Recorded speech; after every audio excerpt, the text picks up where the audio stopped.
Kita mulai dari mana nih? Mau bahas apa nih? Gue mau nanya gue. Oke, lu mau nanya apaan, Lip? Gue kan ada matkul komunikasi antar budaya ya. Iya. Kenapa itu, Lip? Gue mau nanya nih sama Rapi Pel, karena kalau gue nanya sama lu pasti lu nggak tahu Iya, kan. Oke. Gue juga nggak tahu nih kebetulan. Kenapa lu masalah dia begitu? Bercanda. Bercanda. Gue pengen nanya sama Rapi. Oh, lu yang pengen nanya. Lu tuh ngerti Boleh, gak sih boleh, apa boleh. itu komunikasi antar budaya? Oh, ngerti dong. Nah, mantap tuh. Gue juga pengen tahu tuh. Gue pernah waktu itu belajar nih tentang apa itu komunikasi antar budaya. Oke. Komunikasi antar budaya itu adalah suatu proses yang terjadi ketika individu atau kelompok dengan latar belakang budaya yang berbeda berinteraksi nih bertukar informasi dan berbagi gagasan. Lalu budaya juga mencakup aspek-aspek seperti norma sosial, nilai-nilai, keyakinan, bahasa, tradisi dan norma perilaku yang membentuk pandangan dunia individu. Nah, nih lanjut lagi nih gue ya. Dalam konteks komunikasi antar budaya, perbedaan bahasa menjadi salah satu hambatan utama yang dapat mengakibatkan kesalahpahaman nih Nah, jadi karena itu menurut gua pemahaman tentang perbedaan bahasa dan upaya untuk menyesuaikan komunikasi dengan audiens yang berbeda itu sangatlah penting. Oh, jadi kalau misalnya ada perbedaan bahasa tuh bisa jadi problem kesalahpahaman gitu. Bener. Nah, juga selain itu perbedaan bahasa, norma-norma sosial juga memainkan peran penting nih dalam komunikasi antar budaya.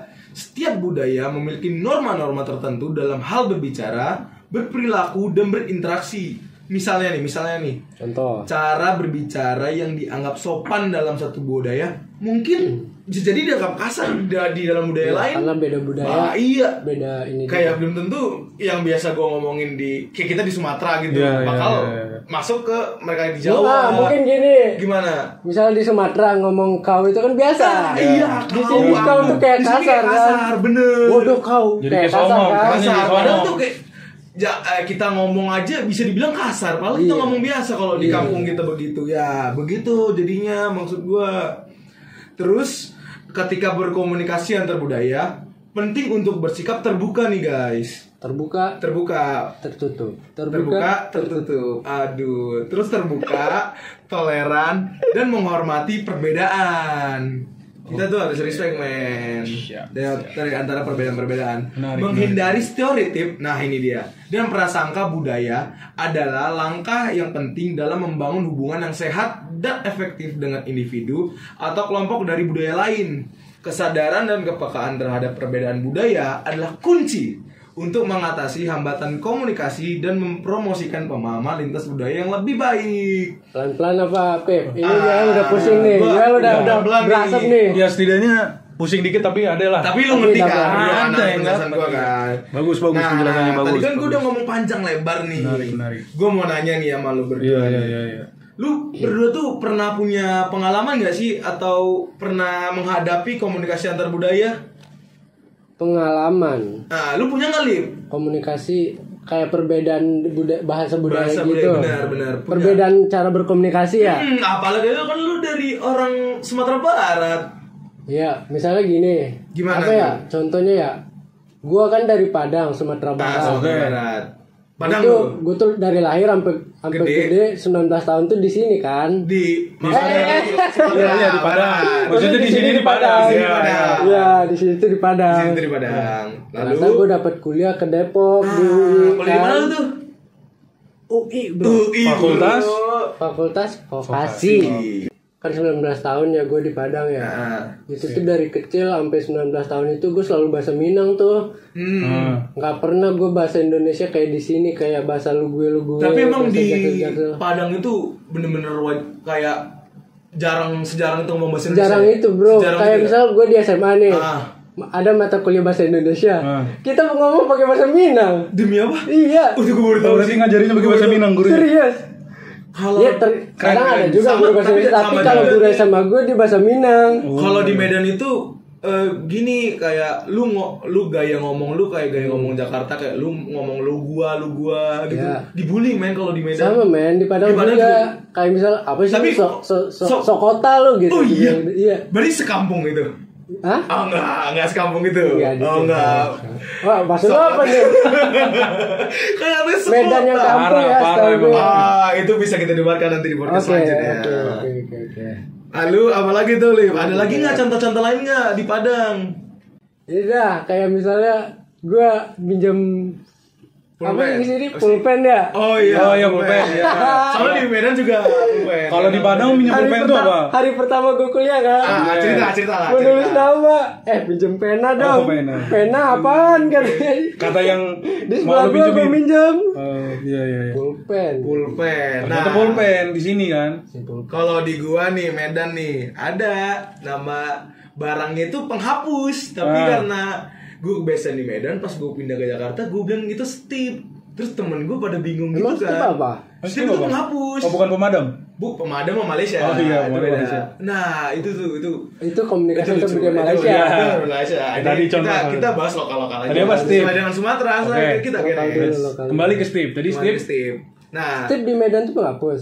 Stip di Medan penghapus. Terus jauh banget. Gue nggak tahu sih kalau di Padang juga kayak pipet sedotan di Padang sedotan apa? Pipet juga kan. Medan pipet.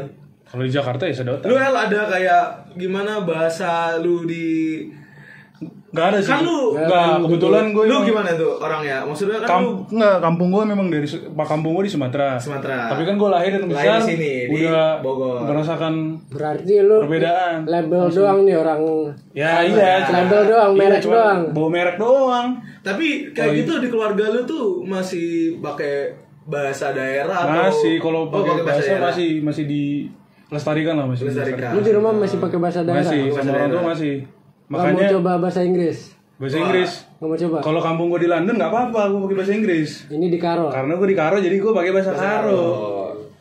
Ini roll. Oh ya roll.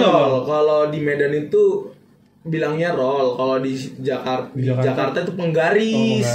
Nah, gue pernah nanya minjem ya ke temen gue, pada punya roll nggak? Gue malah dikiranya roll rambut. Enggak, gue malah dikasih stop kontak, men. Roll panjang. Roll terminal Kuningan ya? Biasanya kalau di Jakarta terminal Kuningan. Coba, kan waktu itu gue minjem roll. Terus dia ngomong, itu di meja guru. Gue kira ya, biasa kan roll panjang kayu itu memang di meja guru kan. Kok nggak ada? Terus temen gue bilang, seriusan nggak ada? Perasaan ada dah. Kan gue baru minjem ya roll. Terus dia datang nih ke meja guru, terus dia tunjuk, ternyata kabel terminal Kuningan. Oh, sih terminal. Namanya terminal Kuningan di sini. Berarti kita tuh dari Sumatera ngerasain langsung ya perbedaan budaya itu ya. Di sini sama di sana beda. Iya. Padahal yang hebatnya kayak di sini tuh denger dulu. Kayak di sini orang tetanggaan. Mereka bisa nggak kenal. Oh, kalau di daerah lu saling kenal lah satu sama lain pasti. Oh, kalau gua malah di Jakarta yang kenal banget. Oh gitu. Di Medan mungkin karena komplek kali ya. Gue kan kalau ya gimana ya, maksud gue kalau gue di Medan itu karena komplek elit kali ya. Oh berarti bapak lu Oh berarti kalau di Jakarta lebih individualis? Enggak. Itu sebenarnya tergantung kompleknya sih. Ada mungkin gue dapatnya di Medan itu kompleknya komplek yang jarang gitu loh, tangganya keluar gara-gara mungkin udah sibuk kan. Gini dah, misalnya di sini lo ngekos. Gue ngekos. Kenal nggak lo sama kamar sebelah? Iya. Yang penghuni lama. Gue kenal, karena penghuni lamanya orang Medan. Enggak, kalau luar Medan. Luar Medan enggak. Setidaknya enggak sebelah deh. Ada. Orang Kalimantan, kenal gue, anak Fasilkom. Dari 100 kamar satu doang. Rio. Dua doang. Bawah enggak? Bawah enggak. Bapak kos? Bapak kos. Oh iya, bapak kos doang kalau di bawah. Iya, begitu. Padang tuh masih kayak misal kita lewat orang lagi duduk-duduk. Nah, kalau sapanya gimana tuh? Bisa kalau lewat. Kan misi Bang, kalau misi udah gitu. Oh iya, udah. Udah dan itu pasti selalu gitu, pasti sopan. Oh, udah itu sebenarnya semua Padang ya, bukan gua kira Pariaman doang enggak. Semua Padang. Semua Padang. Tapi sambil monggok juga kayak di sini. Kalau di sini kan ke bawah budaya Jawa di sambil. Awalnya begitu, makin lama makin biasa aja kayak nunduk doang gitu, tangan enggak. Kan gue udah udah menceritakan nih pengalaman kayak gue pengen nanya nih sama lu Yoel.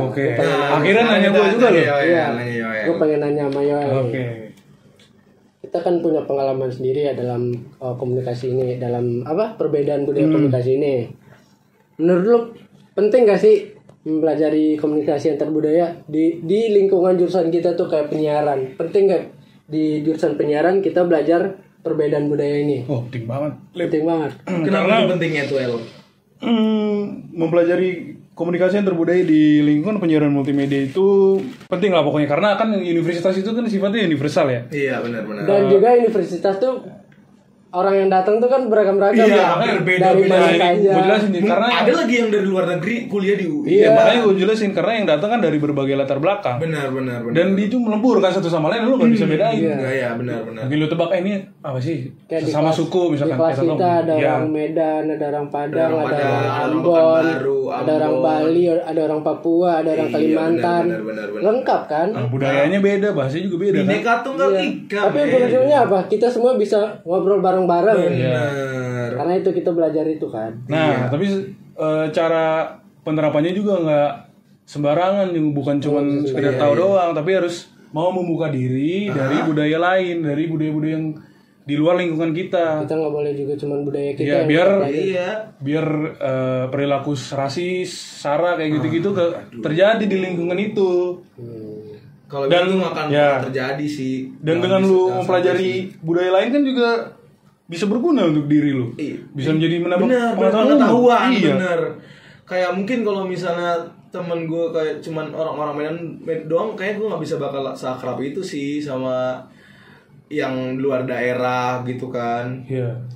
Makanya gue pas pindah ke Jakarta sebisa mungkin langsung akrab sama orang Jakarta sih, walaupun agak susah gue di awal-awal ya. Iya, kita di Sumatera pasti agak susah sih awal-awal kalau gue. Tapi karena pembiasaan ngomong kayak logat gue ngomong nih pakai bahasa daerah ada dibully juga. Oh, itu contoh yang belum mau membuka diri. Iya. Coba kalau dia mencoba membuka diri, pasti dia. Tapi akhirnya pada terbuka diri semua. Itu mungkin karena awal-awal. Mungkin karena dia kaget mungkin kan. Dan lu juga baik kan. Lu juga baik. Iya, make sense sih, dia seumur hidup mungkin cuma ngeliat orang Sumatera kan gue doang. Tapi lu Tapi pas lu ngomong dia kaget tuh. Ayo Medan gitu. Tapi gue mau nanya nih, Kenapa? Lu berdua sebelum mau ke Jakarta udah siap kan? Kalau udah membuka diri kan sebenarnya? Awal-awal belum. Gue udah merendam, gue udah.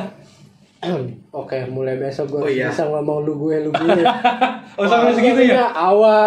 Sampai segitunya. Iya, karena emang gak pernah bahasa Indonesia bro di situ. Oh iya, lu itu parah banget. Emang segitu. Seminang itu. Kalau gua dari awal tuh kan di Minang ada slogannya. Apa? Minangkan Indonesia.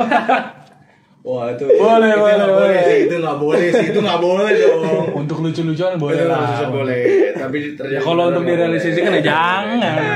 Nah, itu separatis setelah KKP. Itu kan kalau Alif ya. Kalau gua dari awal pindah ke Jakarta terpaksa sih, karena kan ikut kemauan orang tua kan. Karena orang tua kerja. Jadi dari awal tuh gue malah nggak pengen bisa ngomong lu gua. Jadi gue baru bisa ngomong lu gua itu udah 3 tahun di Jakarta gue baru bisa. Lama juga dong. Iya, karena kenapa? Karena memang nggak pengen logat berubah aja. Soalnya gue punya temen nih sama-sama dari Medan, tapi dia bisa logat Bekasi itu cuma dalam waktu setahun gitu kayak. Padahal setahun yang lalu gue ngomong dia Medan banget. Gue tuh waktu ada nggak mau karena gue pikir gue kuliah bakal di Medan. Ternyata gue kuliah di Jakarta, di Depok, di UI. Jadi kita kan di UI ya. Jadi karena itu gue mau nggak mau sih harus. Gue juga udah 5 tahun, nggak mungkin lah logat gue. Tapi sekarang juga kata teman-teman gue yang di Medan logat gue udah beda sih, nggak sebeda awal-awal gue pindah ke Jakarta. Nah, tapi berarti sekarang udah gimana nih perasaan? Udah terbuka sih, udah mulai terbuka. Gue juga karena awalnya kewajiban ya, datang ke sini buat kuliah ke Depok, itu kan kewajiban ya. Iya, kewajiban benar. Awal kita merintis kesuksesan kan dari situ. Bener. Kayak misalnya. Tapi kalau misalnya lu ntar kalau nggak kesini lu pakai Minangkabau, lu kerja pasti bakal di Padang mulu. Iya, jadi susah keluar. Susah keluar. Makanya itu lu Padang membuka diri. Iya. Explore. Ngecobain juga ngerantau jauh dari orang tua. Ternyata berat ya. Mau panjang nih obrolan nih tentang orang tua nih. Aduh. Sedih sih. Sedih sih. Nah, jadi kan akhirnya kita bisa nih mengetahui hal-hal yang berkaitan dengan komunikasi antar budaya. Nah, gue mau terima kasih banget sama pendengar-pendengar dan kawan-kawan Gen S yang sudah meluangkan waktunya untuk mendengarkan podcast kita nih, we. Terima kasih para kawan Gen S. Kalian harus terima kasih ke for you all. Jadi buat teman-teman GS, sampai jumpa di podcast kita selanjutnya. Bye bye teman-teman. Goodbye. Bye bye kawan-kawanku. Closingan. Harus lucu. Pantun. Jalan-jalan kemana? Jangan lu pantun, lu kan jago. Jalan-jalan naik Supra. Cakep. Supra aja punya si Budi. Cakep banget. Jangan lupa bahagia. Cakep. Walau hati sering tersakiti. Wih, wah, gokil ya, teman-teman. Sampai jumpa teman-teman.